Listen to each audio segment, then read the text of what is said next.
What's up, what's up, what's up, what's up, y'all? I am your girl, Candy, and I'm about to speak on it.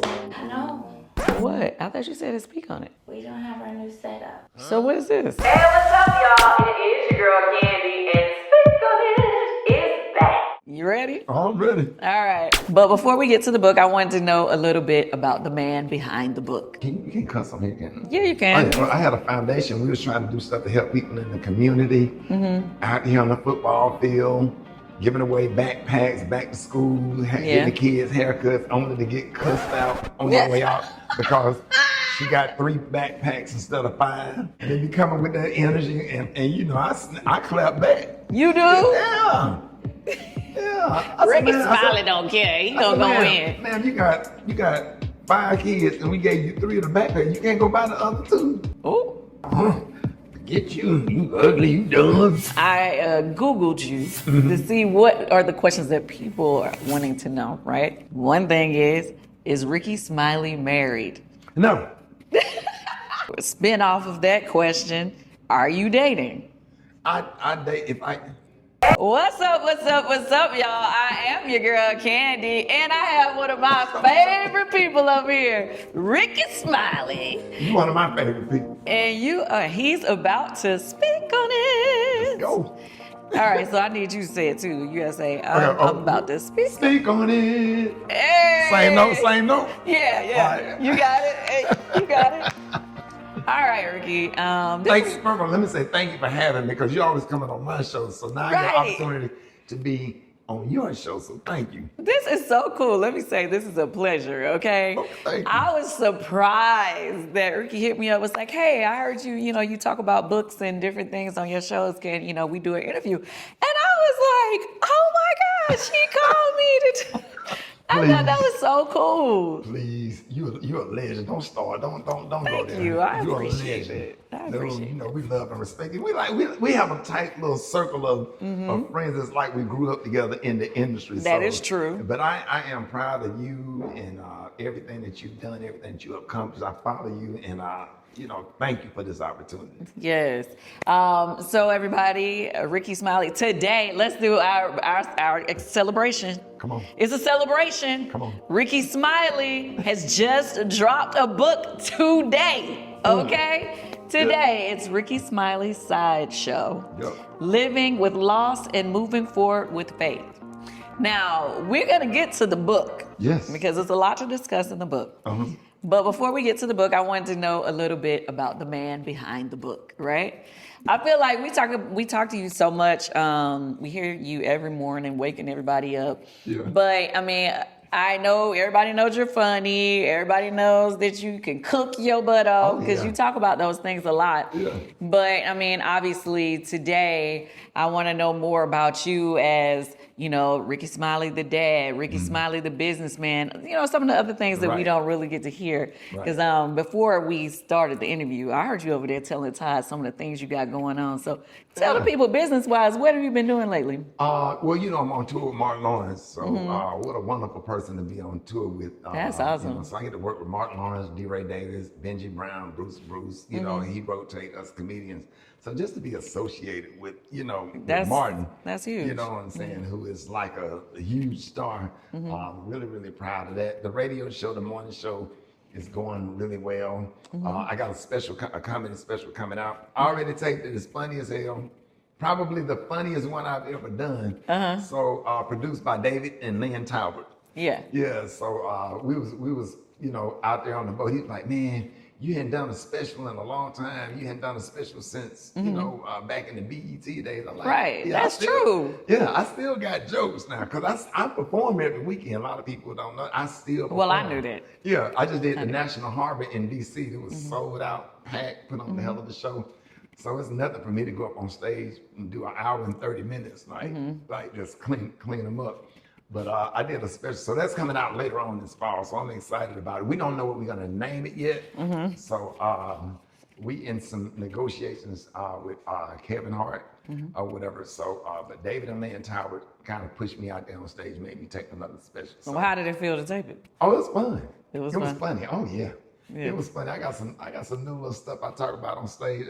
You'll be up It'll be clips on the internet of that particular special that's going to be, it's timeless. It's a timeless piece. He said, you've never been presented that way. So he said, David, you can cuss on here, can Yeah, you can. Oh, yeah. It's the internet. Yeah, so David Tapper said, hey, man, I'm going to put some cinema on your shit. I was like, okay, cool. Okay, So he put some cinema on there. So we paid for it, and we're going to sell it to whoever wants to buy it and make it happen. That's gonna be dope. Yeah. Okay, what are some of the other things you're doing as a businessman? That's about it. You know, just I thought you before- just said you just bought a shop or something. I was talking about like possibly opening up like a Baskin Robbins franchise Oh, or okay, you're something thinking like about that. But we was talking about how hard it is, the restaurant industry, and he was talking about people coming to your restaurant and falling. Child, we had to put carpet in the whole restaurant because we had to stop the slip and fall. Like, we gonna put an end to this. Doing that on purpose. Yeah, because it was like, wait a minute now. But you know, you live and you learn. Like, being business people, and when we want to try different things and go into different areas that we didn't have a real background in, it's like you learning on the job. Yeah. You know what I mean? So you kind of learning and doing it as you go. So I that learned was that one of because the things. I had a foundation. We was trying to do stuff to help people in the community, out here on the football field, giving away backpacks back to school, giving kids haircuts, only to get cussed out on their way out because she got 3 backpacks instead of 5. Yes. And so we run out of stuff, you know. That has happened to me before. That's funny. You know, I have Kandi Cares, and so we be doing things for the community, and we will give people an appointment time or a scheduled time. Yeah. And they may show up, you know, long after the time they were supposed to be. Well, I just told y'all I had this and that. All that, What you mad at me for? Yeah. And they be coming with that energy, and you know, I clap back. You do? Yeah. Yeah. I said, Rickey man, I Smiley said- don't care. He I gonna said, go man, in. Man, you got 5 kids, and we gave you 3 of the backpack. You can't go buy the other 2. Oh. I say that to them. I mean, because it's offensive that you got mad. So why you get mad at my reaction to you talking shit? You know what I'm saying? I feel you. Or whatever. Get you. You ugly. You dumb. You know what I'm saying? I said, look, let me just write a check to these foundations that's giving away stuff. Now, ain't nobody finna go out there and do that no more. All right. Yeah. It's all good. It's all good. Okay, so I Googled you to see what are the questions that people are wanting to know, right? Yeah. So, one thing is Rickey Smiley married? No,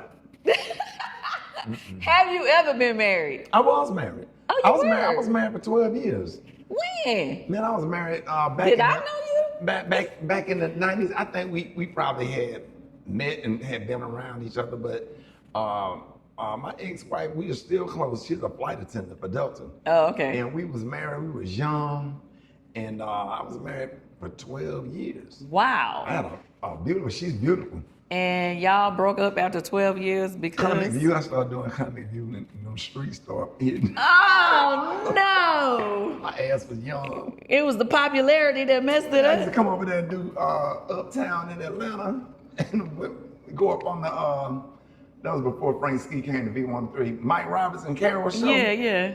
Go up there, play them prank phone calls, and go to Uptown when it was behind Houston. Some women be lying up. There was all the way down the balcony, all the way down the steps. I was selling out shows. When I started. Oh, I wouldn't try, but it was just hard to. Okay. Yeah, she was from Detroit, you know, and she was like, you know, and I get it. You was young, you know. young and dumb, but we are real close to this day. Well, that's good. We talk and text all the time. All right. So, spin off of that question, are you dating? I date Ken, it's hard to get a date. It's hard to get somebody to go on a date. Why would that be? Well, you are Rickey can't- Smiley. Yeah, but where can you go to a restaurant where a black woman ain't sitting in the corner with her phone pointed to you? You have to find somewhere exclusive and private because I just don't like. You know, that happened to me the other day. Absolutely, I can't. I was stand it. at a restaurant and literally just somebody. I don't Pretending even- like they texting. Pretending, You ain't gotta pretending tell. like they were videoing the room, but we were the only people in the room. Right.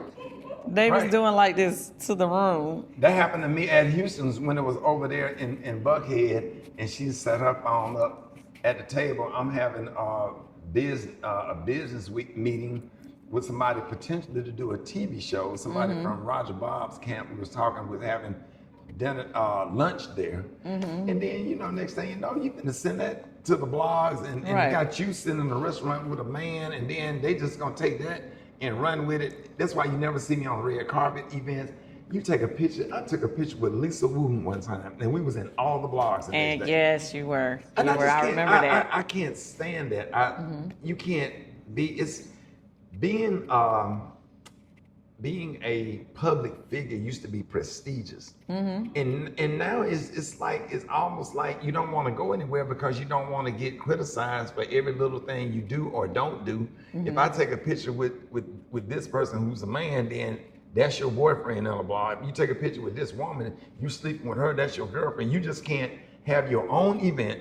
All the public figures come out to your event, you take pictures with them, then all of a sudden you're in with them or whatever they take and run with it, and people just lie. There's not enough money in the world to sue people for lying. Yeah, that is true. You'll be in court all day. And Well, then you can't really care about what other people think or what they do.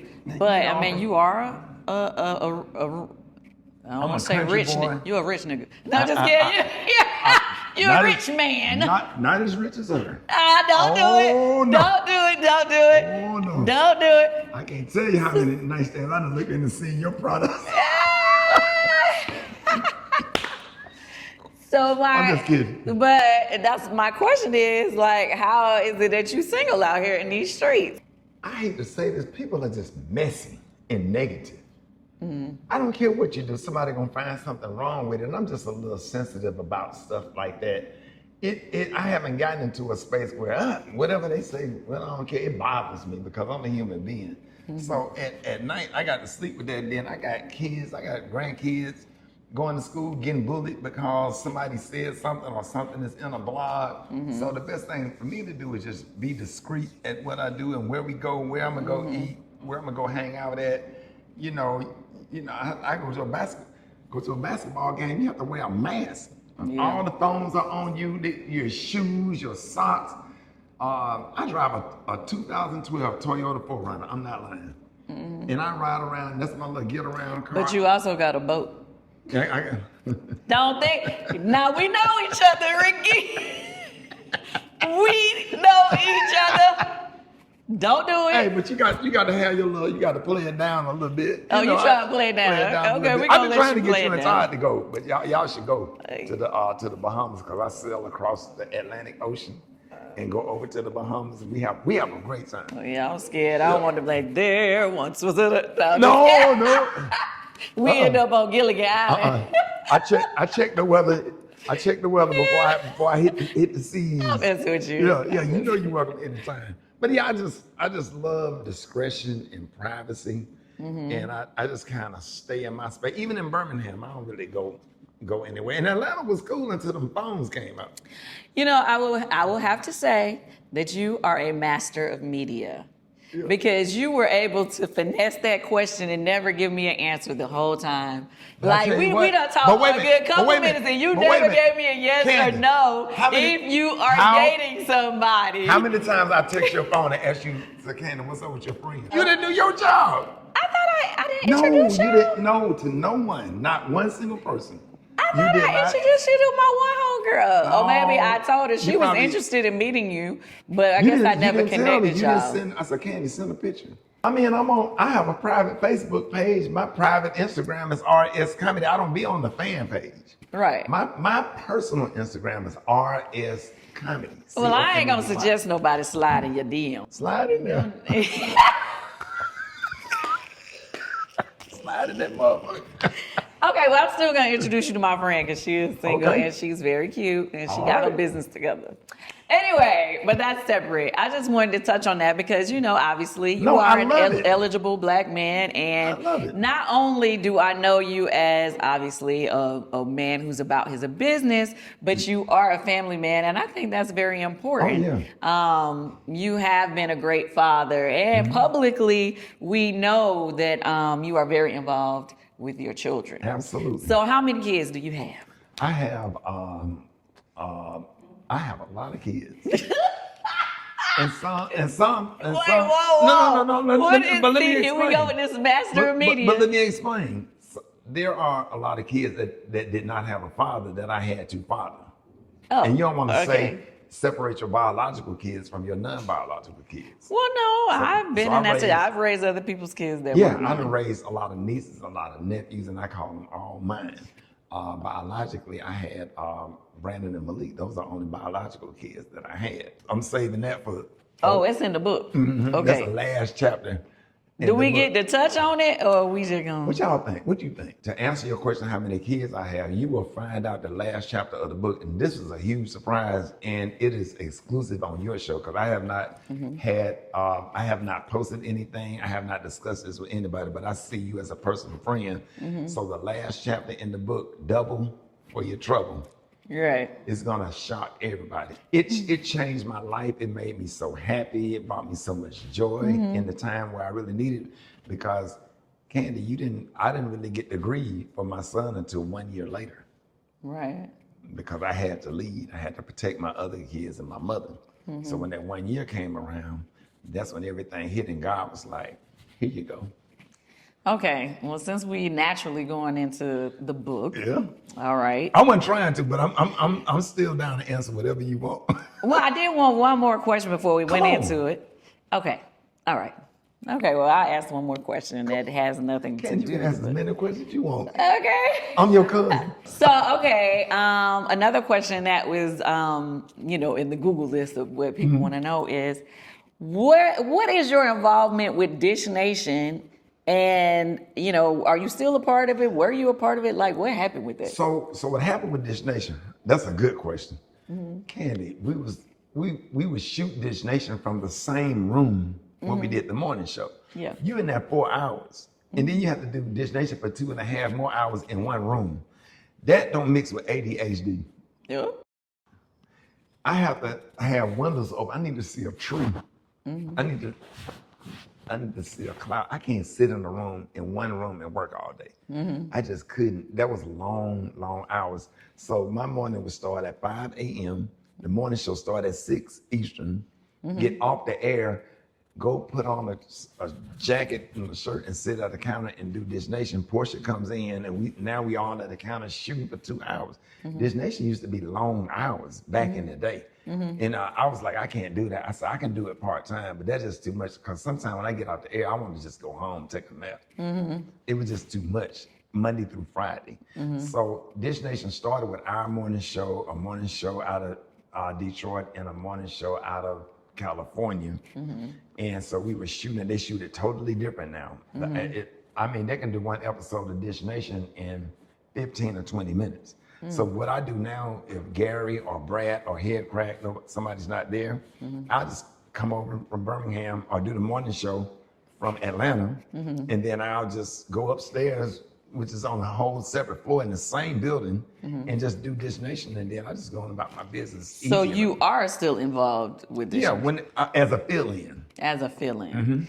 I was just on there about a month ago, and I'm going to be on there, I think, in 2 weeks, coming up in 2 weeks. Oh, okay. So that's a show they asked you to be a part of, or was that something that you was a part of creating? Nah, they asked me to be a part of it. Got it, Yeah, got it was it. somebody that Rock T on my morning show knew, and he made the connection, and it happened. And Stephen Brown, who's the VP of programming for Fox, greenlit the show, and the show has been successful, but it was just too much. So that's kind of shocking when you say that, most people just want to check, child. So ain't nobody gonna just be like, yeah, I come part-time. That's when you know he rich. But with that being said, when you first decided that you didn't want to do it as often and you were the lead of the morning show, that didn't affect if the other cast of your morning show was going to be a part of it? Because you had Gary, you had Portia, you had Brett. That's all the show need. When you first decided that you didn't want to do it as often and you were the lead of the morning show, that didn't affect if the other cast of your morning show was going to be a part of it? Because you had Gary, you had Portia, you had Brett. That's all the show need. Right. Gary, that's 3 different personalities. Yeah. You know, Yeah. everybody know Gary. bipolar. Yeah. And then you got Portia, and then you got Brad, you had head crack. So there never was a problem. They never was like tripping because you didn't want to come. No. Okay, cool. No, I have a great relationship with the producer of Dish Nation, always have. And the VP of programming, Stephen Brown, we're friends or whatever. And I was like, listen, I'm gonna move to part-time and just been trying to do other stuff, but I just wanted a little space to go home because I could do Dish Nation now the way it's set up because I get to leave that room because they don't do it where they do the morning show at. It was just being in one room for 6 hours. It was just too much. All right. And So remember at one point I was doing Dish Nation and when I had that sitcom on TV One. So I would leave Dish Nation and drive across town and do 3 episodes of a sitcom, 3 episodes a week. So you have rehearsal, shoot, rehearsal, shoot, rehearsal, shoot. yeah. And Dish Nation, radio show, Dish Nation, sitcom. And your comedy on the weekend. And the comedy on the weekend. Right. So you So- weren't having no days off. None. Right. All right, y'all. We got the answer. We already know what it is now. Okay, so let's move forward to Rickey Smiley, the father. Okay. Okay, which is a very very important part of this story, right? So let's tell all the people. Well, we've already talked to how many kids and we discussed that, but let's go back into. I kind of wanted to know. How many of your children did you raise? Because I know you were a single father and you raised a lot of your kids. Pretty much all of them. Right, which Yeah, is but I was- unusual. Yeah, but I I was- just want to say that's not, now I see more dads, raising their children. But I had some of the best co-parenting situations on earth. I have a daughter that's 23 that graduated from Baylor University, member of Alpha Kappa Alpha Sorority Incorporated. My daughter, her mom and I are really, really good friends. The co-parenting was on point. Malik and D'Essence, my older kids, I had a great co-parenting situation with their mother. Did any of the moms live with you? Yeah, Malik and D'Essence's mom, we lived together. Was it a platonic live together, or was y'all kind of still seeing each other? No, we was in a relationship. Oh, okay, cool. Yeah, we was engaged. Oh, okay. Yeah, Malik and D'Essence's mom. Now we get to it. Yeah, this is before Malik was born. I met her at a Walmart in Savannah. I was on the road. Oh, that's interesting. Met her in Walmart. We started talking. She came out to the show that night. We were together. We were married. And she already had D. D was like a year and a half, 2 years old. Now D is 27, graduated from Tennessee State University. And D has a daughter. Now we have now we're in a co-parenting granddaughter situation because we'll get the baby and she'll keep the baby one half of the week. I'll keep the baby the other half of the week. And I hang out with her and her husband. Yeah, okay. We just have a great relationship. Yeah, because all of that stuff is all about peace and doing what's in the best interest of the child. Yeah, we don't do all that petty stuff and bickering and fighting and all that stuff. We just try to just co-parent and do what's best for the kids. Engagements? Yeah, how many times have you been engaged? The people once. want to know. Yeah, I've been engaged once, but my ex-wife and I, we never got engaged. We just went to the courthouse and got married. Really?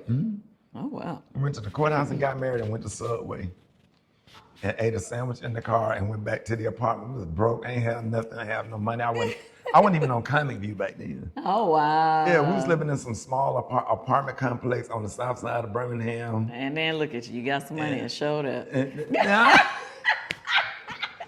But it's like I also needed some help that I don't think she was prepared for. You know what I'm saying? She was a good woman, still is, but she was not somebody that I can lean on for help to help me help her.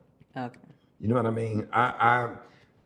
It's not about the looks anymore. It's about having somebody that if you die, I die. Like you and Todd. Like I can look at y'all relationship and see how you lean on him and see how he lean on you. The fact that I came in here and he's sitting over there on the couch waiting on you on the Saturday when he could be at home watching college football. He's here with this woman.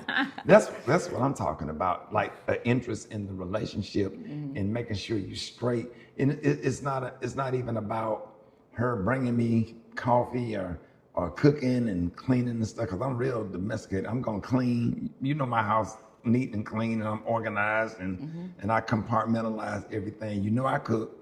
I got a garden. I grow mostly my own vegetables and stuff, or whatever. But just to have somebody to talk to have a real friend, have somebody that's not shallow. If anybody can tell you, I went out to dinner with a chick one time, and she did not even know who represented her in Congress, but she knew all of the housewives of Atlanta. And that's a lot of people. I'm just saying, I just take issue with that being the age that I am. You just can't have somebody that don't care about or don't know about, that's shallow, and can tell you all about who's on Love and Hip Hop, but they don't know. I did a trick question. I said, have you ever heard of Dick Cheney? These are test questions. Oh, that's easy. No, they don't know. I said, have you ever heard of Joe Biden? Now this when he was Barack Obama's vice president, and a lot of them could not tell you. And it's like, so after y'all smash, what is the conversation? You know what I'm saying? Okay. She fine and look good on Instagram, but she watching Paw Patrol, eating some cereal in the middle of the bed. Well, if she got little kids, she might be watching Paw Patrol. Okay, so notes to the ladies out there: we need some deep thinking. It don't have to be deep. Just be informed. At least there are maturity. There are women in their 40s that's uninformed. And even it ain't even just informed. Sometimes the attitude, masculinity, masculine energy, which I hate. If there's a pet peeve, I can't. I love a soft, sweet woman. I love a soft woman. And I'm not judging, because some women are masculine because of their situations, and they have no choice but to be masculine because they got to be the mother and the father. However, two men can't exist in a household. You understand? Like if somebody came in here right now, Todd is going to jump in front of anybody with a gun to protect you. Oh, yeah. Right? So in a certain sense, you have to honor your husband, because he's a provider and a protector. That's what I am. I'm a provider. I'm a protector. And I like peace in the house. I don't raise my voice. I'm not going to do this arguing, this back and forth. I don't like bad energy in a room. I have a friend, a big celebrity friend, and I ain't gonna say his name. And we were all hanging out, and we was taking him home. And he sat in the car for 45 minutes because he did not want to go in the house, because he had bad energy in his house. And we were just sitting out in the car just talking. And he didn't want to go in the house. And I know what that's like. You don't want to go in the house and doors are being slammed. And I grew up in a house with my grandparents. I watched my granddad and my grandma. That's what I want. I want what my grandfather had. My grandmother was beautiful. She was soft. She was dressed nice and looked real pretty, going to church on Sundays, and they worked really, really hard. Sometimes he would cook. Sometimes she would cook. Baby, you want a drink? They'd sit up there and drink their little whiskey and get to arguing on the front porch back and forth. That little bickering used to be funny, but they did it in a fun and funny. They had an unbelievable bond. Yeah. And that's what I want. It ain't about, I love health and fitness and stuff. And she don't have to cook, because I'm gonna make some pinto beans and cornbread. I'm gonna go out there and pick the greens. How's she supposed to stay healthy and fit and you cooking all that? I'm just saying, I make greens too. Yeah. I cook healthy stuff and make salads and stuff because I like to cook or whatever. I've dated folks, women that came over and sat down and ate. I like to have a nice quiet meal in the house and don't have to deal with being in restaurants and all that kind of stuff. So I'm a true gentleman. I open the door for you. I'm very respectful. We're gonna get up and go to church on Sundays. We're gonna go serve God. I'm gonna play the piano for you. What? You doing all that? Okay, now, Ricky, you over here sound like a dreamboat right now. I'm gonna sit you on that bench. I know it can't be that good now, Ricky. Damn. You wouldn't be around in these streets single if you was doing all of this. No. I'm not perfect now. I'm messing with you. No, I'm not perfect, man. But I've had some nice romantic nights where, I sit there. She said, "Oh, you play the piano?" Yeah, she said, "Play something." I'm not trying to show off, but sit there and I just get on the piano and start doing little stuff. And it's like, and just have some nice beautiful nights. I like romance. I took a chick one time to Piedmont Park and did a whole picnic. I had a blanket. And nobody put you on Instagram that day? I had a no, and that was before those phones came out. That's what That was before the phones came out. Took the chick out to Piedmont Park. We had a little blanket. Target had those little picnic basket sets.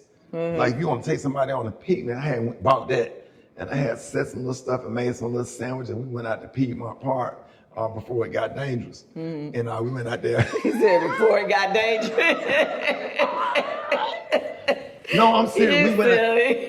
We went and sat out there, and I had a nice little picnic or whatever, and dated her, for a while, and it was great. I'm a real romantic type of dude. I believe in love. I wanna slow dance to Have You Ever Loved Somebody by Freddie Jackson. I'm 56. Cause when that nigga gets it, you don't know how much.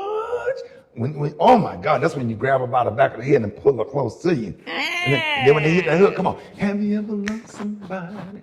When you learn, see, am I on the right? You're supposed to sing with me. Come on. When somebody. Okay, Kim. Oh, when somebody loves you. Right, that's it. I forgot that song. Boy, that was a song back in the day. No, it was. I had your remember first heartbreak back in the day. That song was out when I had a heartbreak, man. Girl broke up with me for another dude. That thing hurt me. Dang. Yeah. Well, back in the day, the women didn't respect and didn't appreciate the good ones. No, because you had to be a thug, and you had to have rims in Birmingham. If you had rims in Birmingham or whatever, and you was a little dope boy, you got more respect. But I was considered lame because I played the piano, I played the organ, I played the trumpet, the baritone, the French horn, the tuba. I read music, I play classical music, I play jazz. And you was at church on Sunday. And at church on Sundays, so I'm doing all that. So I was considered lame because I don't drink or smoke. So I'm really lame. You really lame if you don't drink or smoke. I ain't never smoked or drank in my life. Now I will have every now and then a glass of wine with a steak at a steakhouse. I'll sip. But I don't drink, I don't do none of that stuff. I be chilling. That's why I don't look 56. I have, went all into your relationship life and your thoughts about relationships. But, to bring it back to the children and the ones that you raised, and you said you have two biological, you had two biological. And I have a secret in the last chapter of the book. Yeah, and the secret in the last chapter of the book. Okay, so for the sons that you raised, what was your relationship? My relationship was great with my son, especially Brandon in his early childhood years. It wasn't even just about what I could do for them and what I could give them. They was doing yard work. They was learning how to change a tire. I raised men. I had 3 college athletes come out of my house. I had to have a college athlete come out of your house is a big deal. Yeah, you got discipline. Absolutely, discipline structure. I had 2 basketball, 1 football. 2 nephews, 1 played basketball, football, and my son played basketball for Alabama State University. So to have a college athlete come out of your house, it took some real discipline and structure. A lot of my kids say I was strict. My daughters thought I was mean because I would not allow them to go and just spend a night everywhere. I've trained my daughters to close the door and lock the door when you're taking a shower. You don't sit in no uncle's laps and stuff, and you sit with your legs crossing, your ankles crossing. When I believe in etiquette, I believe in table manners. There was a lot of uncomfortable days in my house eating because you're not going to hold your fork like Randy and Andy Dufresne and Red on Shawshank Redemption, holding forks like they're in prison. I teach them etiquette. I teach them to sit up straight. I teach them between the black cloth and the white cloth and all of that kind of stuff. I'm real hard on the girls and the boys. And my daughter grew up and was like, Dad, I thought you was mean growing up. I'm glad you didn't allow me to go and spend a night at everybody's house because now everybody my daughter's age is talking about they went to spend a night somewhere and they were sexually assaulted. Yeah, traumas. And all of that kind of stuff. So I had to protect them from that. You know what I'm saying? I said, this is the only lap you sit on. You don't sit on no uncle lap. When you hug uncles, you hug from the side. All of that kind of stuff. So I'm just really into the kids and the discipline and the structure and the home training. And my daughter was like, thank you so much. She whispered me one night we were having dinner. And I said, for what? She said, for teaching me table manners, because the Obamas are sitting right there and we're dining. And I'm comfortable eating because you taught me table manners. Right. I know what this sport is for, or whatever. And some people would like to address that and call that bougie or whatever. It's just good home training. Well, I mean, realistically, everybody weren't taught those things growing up. I mean, I'm just going to be honest. I wasn't really even taught those things growing up. Those were things that I kind of learned after I was already grown. You know what I mean? As far as like, say, for instance, where to put your bread, where to put your glass, and all those things. Those are things I learned in adulthood. I didn't learn it growing up. Right. But I think that is very great that they did have you in their life to teach those things growing up. Now, with being a strict parent, sometimes, that can go either way. Sometimes kids grow up to resent it. Some kids, end up respecting it or whatever. So how do you feel that affected your sons, or specifically Brendan? Brandon had a real difficult time with it once he got older because he was going all the way left. Okay, let's go back. Let's go back a little. Okay, for those of you who don't know, Rickey Smiley lost his son, Brandon. That was, what was the date? January the 29th of 2023. 2023. So that we're speaking of Brandon now. So when Brandon was younger, at what point do you feel that he started turning in the wrong direction? During college. Oh, during college. During college. And I'm not going to lie to you. My daughter, she just graduated college and she's in a different city. And I do feel sometimes that, and I'm not saying that she's done anything crazy, but I do feel like you kind of lose that control when they're away at school, and obviously they're becoming their own person. And then sometimes you feel that the things that you taught them, or that you were hoping that they would hold on to, they choose differently. Right. So what school did he end up going to? He went to Alabama State University. But he was in the same city with you, or you traveled a lot? Yeah, Alabama State University is in Montgomery, which is 70 miles from Birmingham. So he had his own place. So he wanted to go to school, because I went to Alabama State, and so did my youngest son. He went to Alabama State as well. So he wanted to go to Alabama State University, and so that's where I took him. And after that, he ended up at the University of Alabama in Tuscaloosa. Okay. Or whatever. And then after that, I think the military sent him to the National Guard. I remember when he went to the military. You talked about it on the radio. I think I was actually on the show that day, and we was talking about it. Right. And so he did all of that, and he just made some bad choices along the way somewhere. So was it at college or was it at the military? Probably college. I would say college. Oh, okay. Because that's when I started to see the decline. So what type of things? So just to give other parents things to look for. You talking about as far as Brandon? Yeah. The things that started to decline, probably That you noticed. Yeah, drinking. I remember finding beer cans in the car and finding stuff in the ashtray or whatever, and got to a point where I had to take the car from him and all that kind of stuff. So yeah, we went through that, and it was just hard after that. Okay. It was years and years of that, because Brandon was 32 when he died. So we're talking about in his 20s, and that's when I started to see the decline. But as a child, best childhood ever, we were really close. Right. And that's the thing about it. It's just kind of, I feel like, it's so weird when you have this great relationship with your child growing up, and then they get to college and, whatever, the change of atmosphere, it's like all of a sudden it's like they're not the same person that you knew growing up. So, as things went on, even in the military, you didn't feel like it got better in the military? Because I think a lot of people send their kids to the military thinking that that's going to fix whatever is going on. That's why I sent them. That's why I sent him to the National Guard, hoping that that would kind of get him turned around and headed in the right direction. But after the National Guard, he got out, and it just kind of continued to decline. Okay. So yeah, that was my idea, to send him to the National Guard. Because college wasn't working out. Right. Yeah. So I did mostly everything that I could, as a dad, to try to get him going in the right direction. Did and let me know if any of this is hard to discuss. I'm open. Okay. So for me, just asking as a parent who also, my daughter is 22 now, and she is hanging out in New York or whatever. So I'm asking from advice from your point of view as a person who already been there, done that.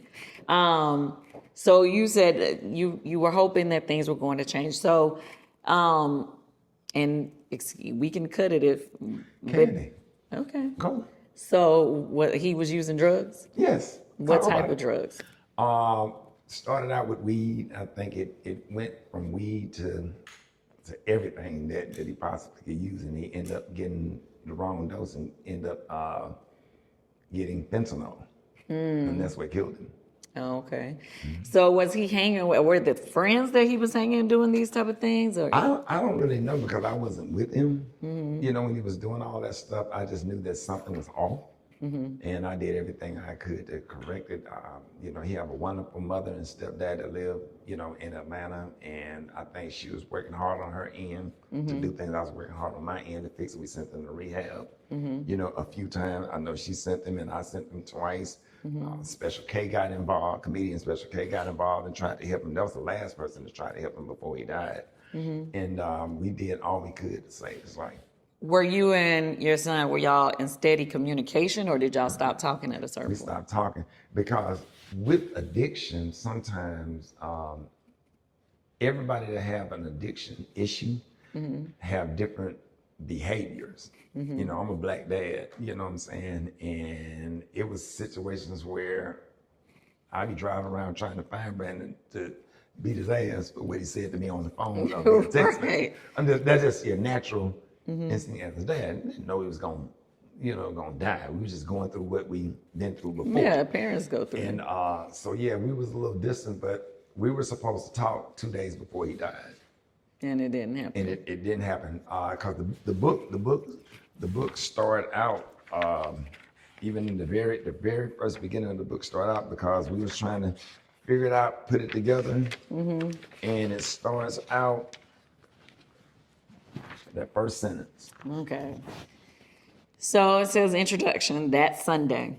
No one ever told me that grief felt so much like fear. That's deep. That was a quote from C.S. Lewis. Then you said, she just talked to him that morning. Have you heard from Brandon? I asked my mother. Yeah. And that's where it started. And that was 2 days, that was the morning he died. So my mother called Brandon, and Brandon answered the phone, and they agreed to go to church. So my mother said, text me your address. He did not respond. And she texted him, she said, well, meet me at church. And then I got a call from Brandon's phone. I said, hey, because I'm thinking he's on his way to church with my mom. It was his girlfriend crying, said he was being rushed to the hospital. 15 minutes later, he was gone. So if the book, even at the beginning, it gets right to everything that happened. Have you talked to Brandon? So there was a attempt to reconcile, try to get him going to church, go to church with my mom. My mom was gonna hit me up. Hey, we over here at the house. She was gonna go pick him up. We at the house. I was gonna meet my mom over there. Brandon, I, and my mom was gonna sit down and have a conversation. And I wanted my mama to have that conversation with not us like we're her two, like Brandon and I are brothers. I don't like those like, look y'all, it ain't no y'all. I'm his dad. Right. So don't come with that y'all. I just hate stuff like that when it comes to my kids. Well, y'all, no, don't sit us down like we're equal because I'm his dad. You're the grandmother. You know what I'm saying? Just make sure you separate who we all are in this situation. And that was supposed to be a conversation that didn't happen. And that's what, and it just went from there. Did you feel, and I'm not even trying to blame you for anything, but did you feel some type of guilt or anything when he passed? None. Because I know everybody feels differently when, someone dies unexpectedly. You know what I mean? Candy, I did everything that I could do to save my son's life. And if I showed you the resources, every time he went to rehab, it was $70,000 off the top. Boom. Right. American Express. Boom. That's twice. That's $140,000. College, attorney fees, getting him out of trouble. All this kind of stuff. I did everything that I could do in my power to save my son's life. I lost sleep because he died, but I never lost a night of sleep out of guilt because I'm not guilty for anything. I don't know why certain family members thought I felt guilty because everybody go through a period where you not talking to your child. Shit, who knew he was gonna die? Right, that happens all the time. If I knew he was gonna die, I would have been on the phone with him. You know what I'm saying? So I have a real relationship with God. I didn't feel an ounce of guilt or anything because I look back at everything that I've done, and everybody in the family. Nobody felt that he made those decisions. Right. And he's dead and gone. God bless his soul. May he rest in peace. But this situation is because what he decided. The choices he made. Absolutely. And realistically, for people who are dealing with addiction, for you to get help, you have to say you want the help. You have to show the actions of you want to do it, because no matter how many times people put you in rehab and do different things, you're going to continue to go back to that path if that's not something that you really wanted and they just wanted it for you. So if y'all just wanted it for him, it wasn't never going to change until he really wanted it. Yeah. So, yeah. And I think it was once where he wanted it, but he was just sick because he came back to the church. He got baptized a month before he died. And he came all the way back full circle to the church where I took him every Sunday, and he got baptized, and that was one of the videos we played at his service, his baptismal, and it just happened. And all of the mothers out there that have lost kids, I have met so many parents that have lost kids, in their like teenagers, 15, 16, 17, 18. And that's one of the things I talk about in the book about grief and how to deal with grief and how to manage that. Talk about leaning on God, talk about therapy, people getting the help that they need. So that book is a real helpful tool. If anybody in your family died or passed away, that book is a helpful tool to anybody that's going through the grief process, because we are going to deal with death one way or the other. So that, going to therapy and getting the tools that you need to, I was telling Todd, we was talking, Black folks have a stigma of not going to get, if you roll your ankle, right, you go to the doctor. But why we gonna go to the doctor for our brain, which is a muscle, just like your ankle, right? So we sit here and try to figure out how to we sit here and try to figure out how to go through that stuff, and you're just not trained to go through a grief process. If you lose a mother or a father or a child, it's trauma. Yeah. And sometimes grief can take you out. You can lose your life to grief. And so that book is giving you some helpful tools so you can learn how to deal with grief, and it's going to help you. It's going to get you closer to God and let you know. And it's so many beams of light in that book, even though the clouds is really thick and gray. Yes. But that book is giving you so many beams of light and joy, even during that grief process. Yeah, I think, first of all, I love that you wrote this book. Thank you. Because so many Shout out people, to Derek Blanks. Oh, he did this book. He did. So many people deal with grief, right? But people lose people at different points in their life. And whenever you lose someone, it's hard to lose someone, right? But when you know that it's happening, like if it's from an illness or something, it's like it gives you time to deal with it. But when people lose someone and you weren't expecting it, it's just like whether it's from an accident or maybe a overdose, whatever situation may bring you to that point. Right. It's harder to deal with. It is. Especially when it's, for you, it was a child. When I was 15, I lost my brother, unexpectedly. My mom, till this day, she's still dealing with depression and, just all, a lot of it. Every year she's going through emotions because of it. It's real. I don't think you'll ever get past losing a child. Right. You know what I'm saying, Candy? It's hard. And I tie in my dad's death because my granddaddy had to bury my dad. My son and my dad, they died the exact same way. Really? Candy, when I sat there, I can tell you everything about April the 11th, 1974. I know where everybody was sitting in that church and what they had on. And I sat there on that front row and I watched my grandparents cry like that. So what happened is I became my granddad, right? because my granddad was my idol and my mentor. I was raised by my grandparents. So when I lost my son, I became Ernest Smiley instead of Rickey Smiley. And I remember him crying like he was going through the grief on that front row at that funeral. But I could not cry at my son's funeral because my granddaughter was watching me like I was watching my grandparents. And I was pickable, and I don't want my granddaughter to have the memory of me grieving like that, because my granddaughter and I was really, really close at the time. And I needed to pickaboo and sit her on my lap and praise God. And there's videos on Instagram of her praising God with me and emulating everything that I was doing, you know, at the funeral. So she won't have that memory that I had of my grandparents over there crying like they was. And that I'm in therapy for that. I haven't even got to Brandon yet. I'm still dealing with my dad's death and the way my grandparents was grieving. Yeah. I always tell people, like, do not judge a person on how they grieve, right? Yeah. Because everybody grieves differently. I remember when my brother passed away, I went to school the next day. It was a summer program, and so he passed on June 17th. And I went to school the next day, the summer, because it was the summer performing arts program. And everybody was like, what are you doing here? Why are you here? And I was like, I don't want to just sit home and cry. And, you know, some people, they want to take in that emotion. And some of us feel like we have to stay strong. We got to push through. And then, you know, later on, we have our breakdowns to ourselves, or, you know, certain moments out the blue, you may have a moment. Grief is like, when you get through doing all of that, I'm going to be waiting right here for you. Because my son died on the Sunday. I was back on the radio that Wednesday. And I went and I had his clothes in the car to take to the funeral home and stopped by the Salvation Army to serve. And I did that because I wanted to prove something to God. I wanted to say to God, in the midst of my trials and tribulations, I'm still here to serve.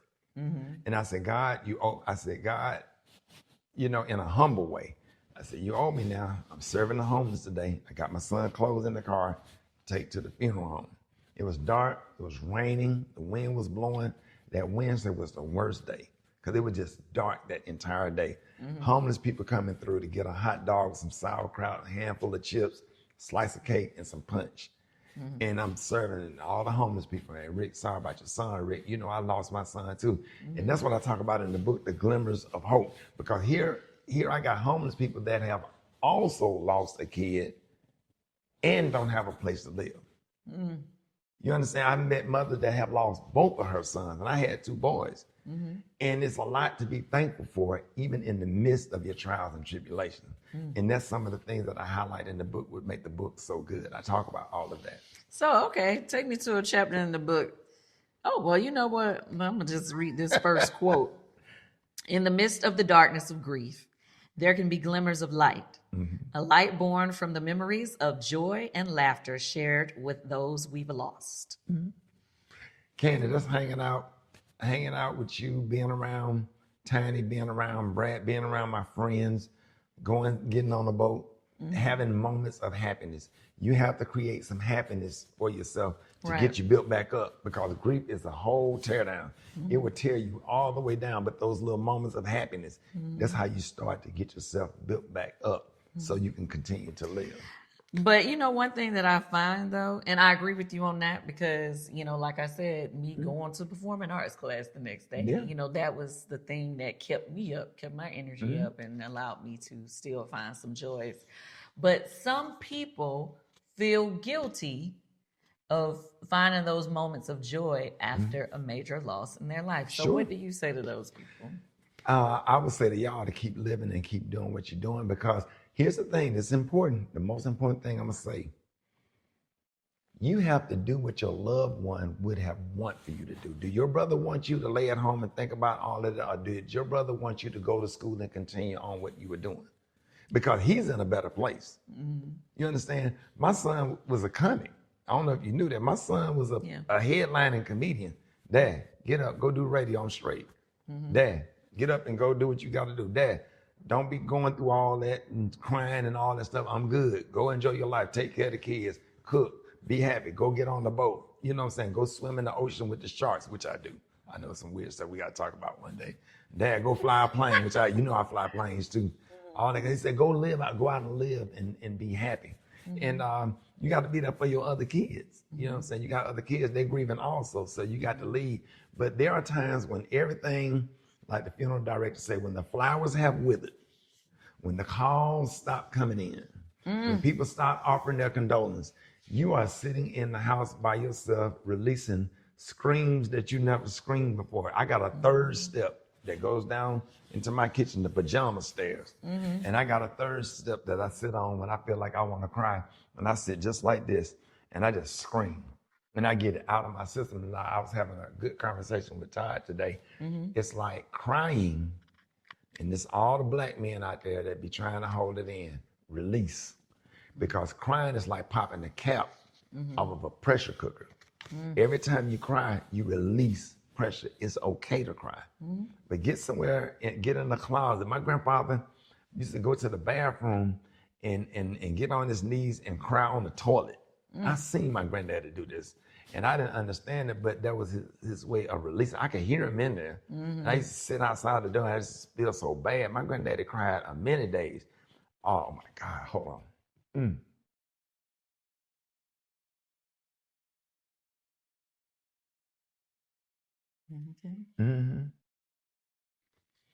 I just remember my granddaddy in the bathroom on his knees over the toilet, just crying. He would let the lid down and he would be praying. He would just cry. This was around when my dad died and when his brother died and when his mother died. That was his way of crying. So for me, it's that third step in the kitchen that I still sit on the steps and cry. I cried all the way to a show the first time I performed. I couldn't stop crying in Cleveland. I stayed at that, you know where that Ritz-Carlton at? Stayed at that hotel and I went performing at the Harris Casino. I cried all the way there. Got in my dressing room. I was being introduced. I blew my nose, did like that, wiped my tears, got myself together. What brought on that emotion that day? I don't know. Grief is sneaky. It just comes. It ain't nothing. Nothing brought it on, but just the situation itself. I've had flight attendants that some male flight attendant for Delta Airline, and I just had, and I wasn't crying out loud. I was crying quietly, and I was just balled up and had my head in my lap, and that man came and stuck his hand through my arms, which was wrapped up tight, and had a handful of tissue, and just put the tissue in my face. Flight attendant, had an American airline flight attendant. I was trying to cry quietly in a corner in an airport, and just come in, the black lady, and I knew she was a flight attendant because I could see her shoes and her pants. I knew she was an American airline flight attendant. She was just rubbing my back and she was just rocking me. I never even looked at her face. Probably I couldn't tell you who she was if she walked in here. And I talk about all of that stuff in the book, those little angels that's there for you that God send to you while you're going through your trials and tribulations and stuff. I ain't mean to get emotional. I don't want to make nobody. No, it's okay. I'm still up here trying to hold back my tears. Yeah. I'm like, you're making my eyes water because I mean, like I said, I also dealt with, losing someone, not a child. No, but a brother, because you sat brother. there and watched your mother go through that, and you still watching your mother go through that, and that's sensitive. Yeah. I didn't know that you had went through that, so I know it's just a real sensitive topic. But the problem is, Ken, that we don't want to talk about it. No, we definitely don't. Because talking about it also makes us have to think about it, reflect on it, Sure. and then it makes us get emotional. The one thing that I noticed for myself, and I wonder, do that to you? Because when I reflect on, I had, obviously I lost my grandma when I was little, but I barely remember that. So my brother was my first true loss, right? But when I hear you speak about your losing your father and your grandfather's reaction, who your grandfather was the person who you looked up to me, I see that's where the real emotion comes in with you, as far as like you can't really talk through it.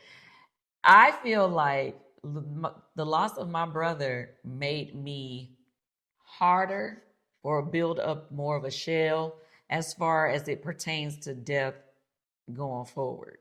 So the deaths that I, even when other people that I know is going through a death or something like that, it's hard for me to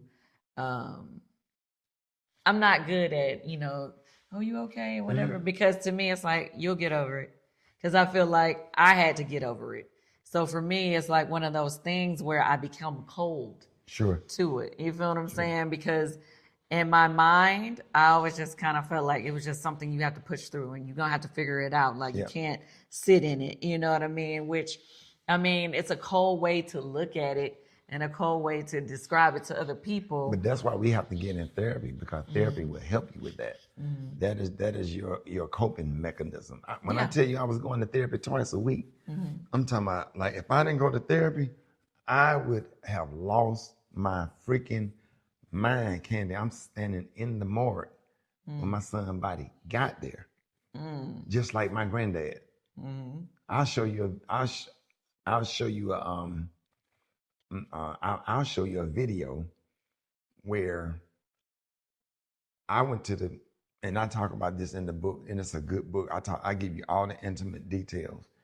I went to the funeral home that morning because my son's mother wanted a closed casket. When he died, I came to Atlanta.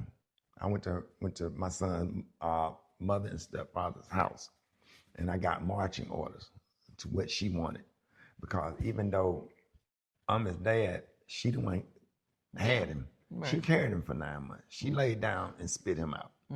You understand? So I have to be respectful. I understand I got the last name in the brand, but at the end of the day, my son had a mother, and I had to see what she wanted, and I try to protect his mother and his stepdad from certain things, because they don't know, and they said it to me, they don't know nothing about burying somebody and dealing with that stuff. That was already the loss itself. So I had to go back to Birmingham, me and my kids, and we had a private, it was just us. We sat in a living room in her house, and we made all the arrangements and did all of that stuff privately together and made the decisions right then.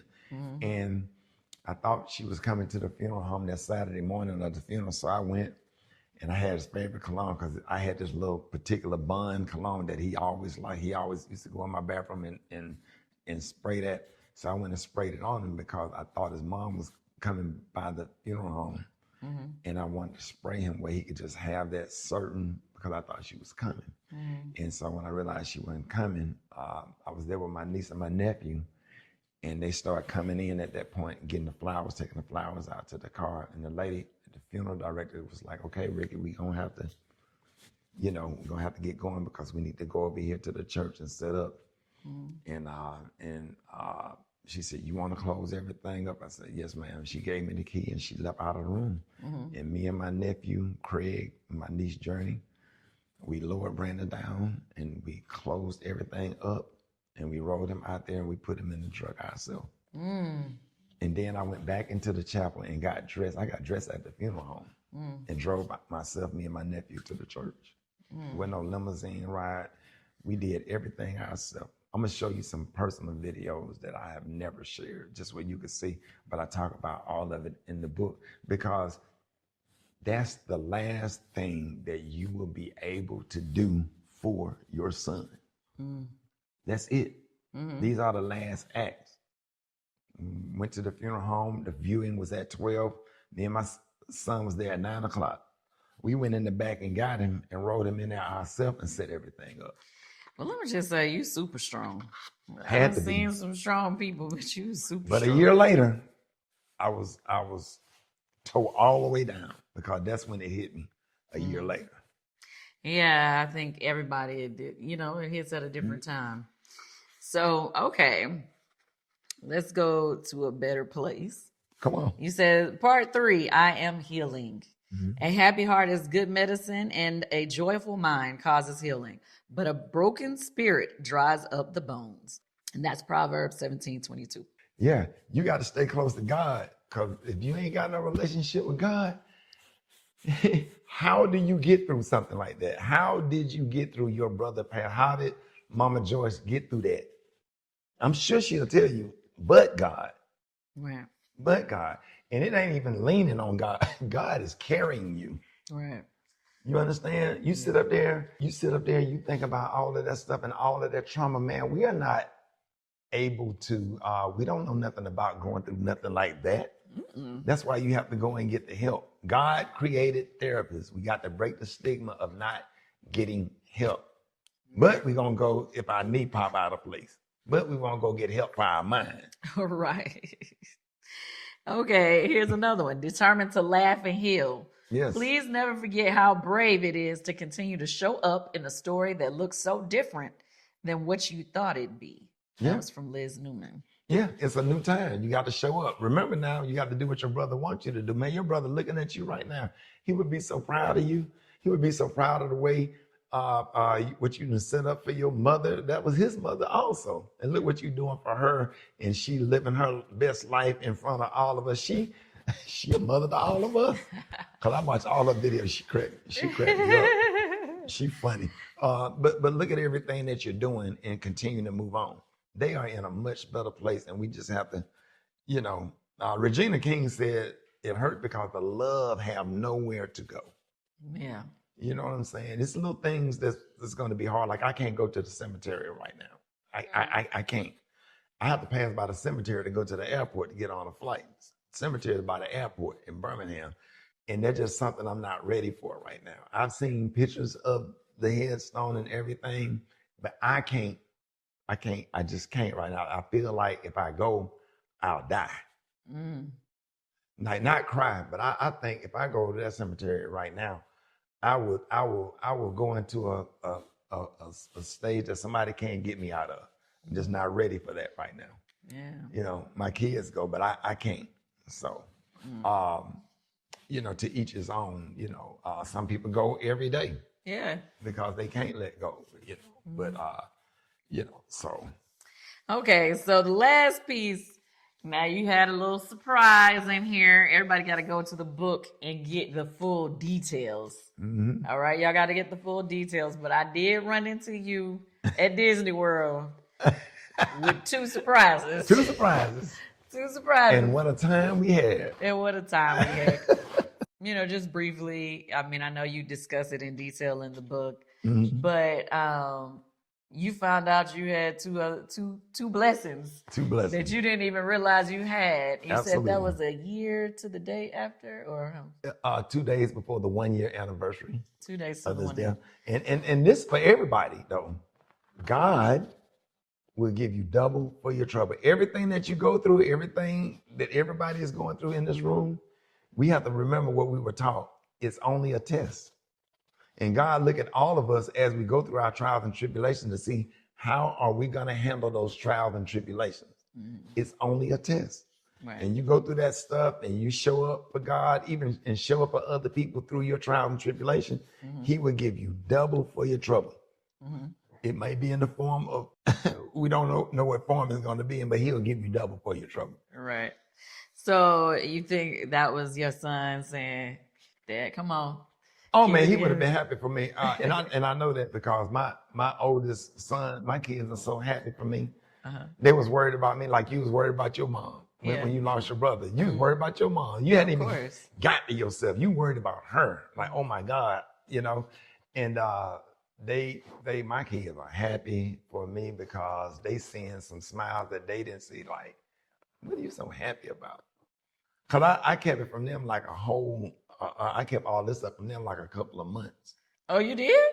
I'm sorry. Everybody gonna want to know. How did you just find out that Get the you book. had 2 movies? Get the book.